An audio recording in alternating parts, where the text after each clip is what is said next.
All right, let's do this. Welcome, ladies and gentlemen, back to another edition of the Uper Farmer Cigar Garage Talks. We're back in the garage here,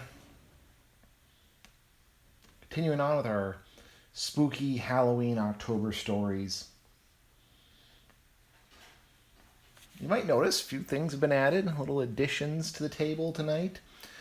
First off, what are we smoking? The all delicious, wonderful Maker's Mark cigar, cured with or seasoned with Maker's Mark whiskey. Nice, sweet, delicious. You might notice there's no beer. Instead, we have Straits whiskey. It's not just any Straits whiskey, though. It's their Channel Reserve. You might not know this about a lot of whiskey companies, but especially some of the microbrew ones, they'll actually get whiskey from a distributor that's already been aged for 3 or 4 years, and they age it themselves. Re-age it, put it in their own barrels. Kind of re-age it or additionally age it or flavor it. Nice dark golden brown whiskey there. Very tasty. So anyway, the Les Chanel Distilleries, who makes that straight whiskey, they do that, but they do every so often sell ones that they've aged. This is 6-year-old that they distilled themselves and allows it to sit around for 6 years before bottling it. Tasty, definitely a different flavor than their usual straight whiskeys, and I do enjoy it. Also tonight, in case you don't know, something that goes well with cigars, chocolate. This is a chocolate bread. Delicious. Made by a local lady here in town. Absolutely delicious. Goes great when smoking a cigar and drinking whiskey, a little bit of chocolate. Highly recommend it. And also, we've added this little guy. This is a homemade alcohol lamp. I kind of wanted to play around with it. Had some experimenting to do. Wanted to try to see if I could make an alcohol lamp, and I could. A lot of fun. Actually did light the cigar with it. Did a great job, actually. So anyway, enough of the formalities. You might be asking yourself, why all this special stuff? Well, today we're going to talk about a personal near-miss, near-death experience of mine. Now, working in EMS, I have had many near-death experiences where I almost ended up dying. But they're on a gradient, right? So some near-death experiences are, okay, I guess I could have died, but I didn't. Some are, I didn't think about that, I could have died. Others were, holy shit, that was close. Too close for comfort, I really could have died. So tonight we're going to talk about one of those. And those ones, the ones where it was mere inches, seconds, minutes, whatever you want to call, away from death. This was one of them. I'll bring up some others later. I've talked about a couple, like my ambulance accident and whatnot. Let's straighten that out a little bit. Of course, is a time I was near death. Oh my God, I almost died. This one's actually interesting. So, as it would happen, I had actually posted my resignation to get off the ambulance, and I was going to move into the private sector. Still working in EMS and disaster preparedness, but with a company that ran very limited runs. Not a lot was, I don't even notice there's still cigar butts in there. Holy, dump those out. That's unprofessional. Had a lot less run volume. I did more administrative, more training. And I was ready for it. You might have heard the old cliche adage, he was 2 days from retirement. We're talking about law enforcement and movies and TV shows. Oh, he was 2 days away from retirement. He got shot. Well, I was 2 days away from being off the rig fully. This was actually one of my last shifts. I had a couple more after this one, but this was one of the last ones. Again, I was close. I could smell the freedom, could smell the fresh air. I was almost off the rig. So anyway, get called to the prison, and it's for a male patient anaphylactic shock. That's a good one. I like those calls. Exciting, lots of stuff we can do, and lots of stuff we can do to help them. Show up and right away, I don't know, something was just off. Something was just weird. I couldn't put my thumb on it, couldn't put my finger on it, but my sixth sense was jumping through the roof. Something just didn't look right. Turned out this guy was allergic to fish. He accidentally ate some fish, he said. His face was swollen up. But his breathing was fine. I didn't hear any wheezing, no stridor, nothing to really indicate that he was having airway compromises, but he said he couldn't breathe very clearly. His face was swelling up to a degree. His lips and his nose, though, weren't. So that was my first red flag moment. I was like, something's not right here. Okay, not a big deal. Everything seemed fine. I got the report from the prison nurse, packaged him up, and getting ready, and I call, yep, you can go ahead and chain him up. And he said, well, no, you got to have me free. You'll never get an IV. You got to have my hands free. I said, no, don't you worry. I've been working in EMS for a long time, dealing with prisoners. Not a big deal. I'll get the IV with the restraints on. So they cuff him, and instantly he's like, I can't breathe. And the guard's like, dude, I can take these off. It's not a big deal. I said, no, you know what? Just go ahead and leave him on. He's, just a little excited. We'll get him some medication in him soon. He'll be breathing much better. So, and the guy was still complaining, you'll never get the IV. You'll never get the IV when I'm in restraints, and I can't breathe. And that was just weird. That was odd. I've had prisoners say that before, though. I've had people in anaphylaxis say, leaving the littlest pressure on them. And I'm sympathetic to that, of course, but there are security protocols you have to follow when dealing with prisoners. So we get in, and usually a guard rides in the back with us. But it isn't unheard of during critical calls for the guard to ride up front because, they don't want to get in the way of the medic. Truth be told, they probably don't want to get vomited on, get blood on them, or catch whatever the prisoner might have. But they didn't want to be in the back. So, none to my surprise, the CO jumps in the front. A guy, again, is just fighting as I'm trying to start an IV. I get it, though. Sticking with the IV, no problems. And just something isn't adding up. I mean, he's really insisting we unrestrain him. This whole time, I don't really see the true signs of anaphylaxis. I see the signs of an allergic reaction. Don't get me wrong there. He definitely is having an allergic reaction, but not an anaphylactic one. I'm not hearing the respiratory sounds. So I'm getting my treatments ready, and something's just not right.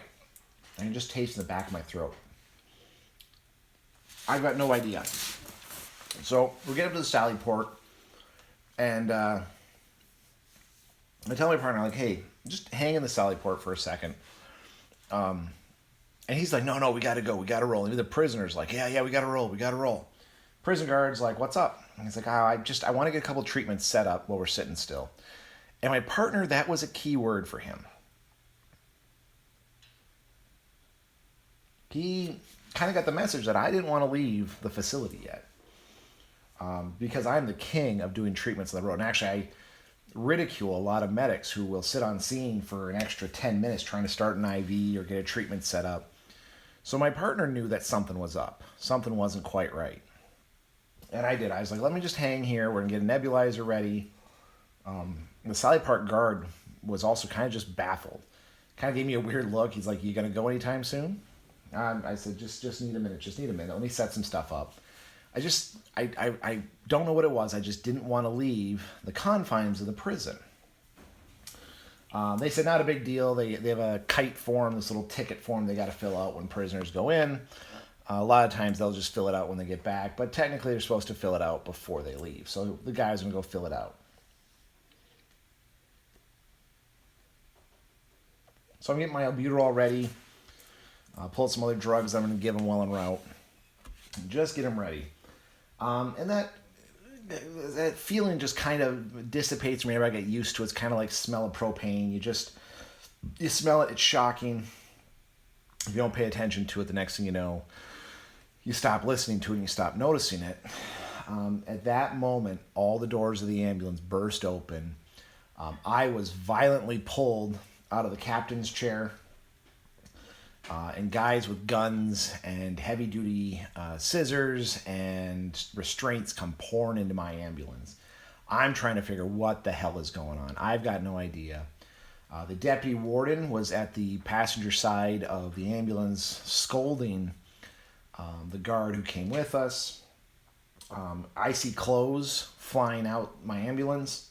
I'm trying to figure it out when, lo and behold, out pops a shank. A shank, if you don't know, is an improvised knife. One of them pops out of his clothes. I'm like, what the just happened here? What is going on? I have no idea. My mind's racing. What just happened? What was about to happen? So, anyway, the guy gets black box. It's a special restraint, damn near escape proof. When they're putting it very uncomfortable. And now we have 3 guards with us. One with a shotgun, who basically just has it aimed at this guy, ready to go. I'm told not to get in the way of the shotgun and the prisoner. I'm given a very specific seating instruction. Anytime I have to move from my assigned seat, I needed clearance. And these guards were in full-on riot battle gear, they'd call them. Their battle dress. They were ready to rock. Even the chase vehicle got an extra guy or 2. Now, I knew better than to ask questions on the trip in, because these guys were business. They were part of the ERT, their emergency response team. Guys on this team don't mess around.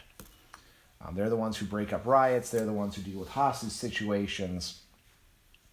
Very serious individuals. So anyway, I get to the hospital, drop off my patient. The guards follow him in. I got my treatments, and the guy was doing much, much better within 5-10 minutes of us leaving. And there's the deputy warden already meeting us there.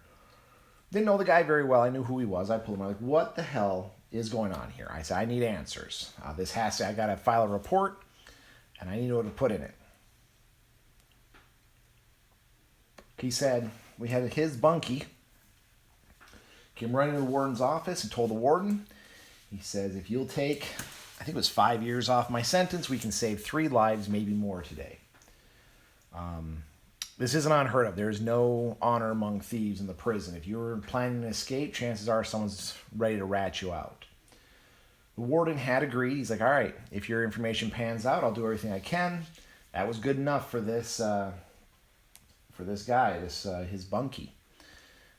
He then told the story that the guy we had in our ambulance had at least 4 shanks on him. He knew from past experiences they usually didn't cuff him, and that they usually had the CO right up front, the corrections officer right up front. His plan was to brutally attack and murder the paramedic, attack and murder the CO, and take over the ambulance and meet up with his buddies. That's why there's all those extra guards in there in case his buddies still want to try to spring him from the ambulance. So I'm just shocked. It turns out it wasn't just 4, it was 5. He had 1 near each leg, 1 close to his arms, and 1 up the man pocket. They found on x-ray because they had him completely x-rayed before they continued on with his treatment. So yeah, he was willing, able, wanted to kill everyone. He was in for murder already. He wanted out. And it was. I mean, he had every intention of doing it. Had that bunkie not ratted him out. At least I was veteran enough to know the guy needed to be restrained and insist he be restrained. I can only imagine if one of our junior medics, we actually had a huge training about this, if one of our junior medics had been in there, it would have turned out much different. There would be a dead paramedic from our service. Because it's very common to have the prisoner unrestrained during the EMS calls. Of course, that was a practice that was abandoned shortly after this. It was then every single prisoner without exception had to be restrained. But it does beg the question, would I have been able to fight off? And he was a big guy. Would I have been able to fight him off in the back of the ambulance with him having 1 to 2 shanks, 2 knives, and his sole purpose is to kill me? Would I have been able to stop the ambulance in time or get the attention of the CO? Like I said, I kind of that weird feeling kind of waned a little bit. So would I have let my guard down? Would it have come back? What if I saw him making some movements that weren't kosher, that weren't appropriate? I don't know. I do know that I was lucky. I would have at least probably gotten stabbed once or twice. Might have been my death. So yeah, that's one of the times I became my, oh my God, I almost died moments. There were a few others, and I'll share them. I don't know if they'll finish off this Halloween stories with that one, but that's the closest I ever came for being killed on the rig. One of the closest. It was a scary moment. It was a scary realization. Plus the realization, are any of his buddies going to come get me? They did actually have a special investigator investigate his buddies. He didn't actually have buddies. He was just going to drive the ambulance all the way down to Detroit. Figured he could hide out there and no one stops an ambulance. So anyway, there's kind of one of my scary moments, one of my Halloween story moments here. Hope you enjoyed it. And yeah, hope you're enjoying these Halloween stories. Hope you stay safe out there. Remember, follow your gut feeling. If it doesn't feel right, don't proceed. Stand back, reevaluate. Anyway, hope everyone's doing well out there, and we'll see you on the next one.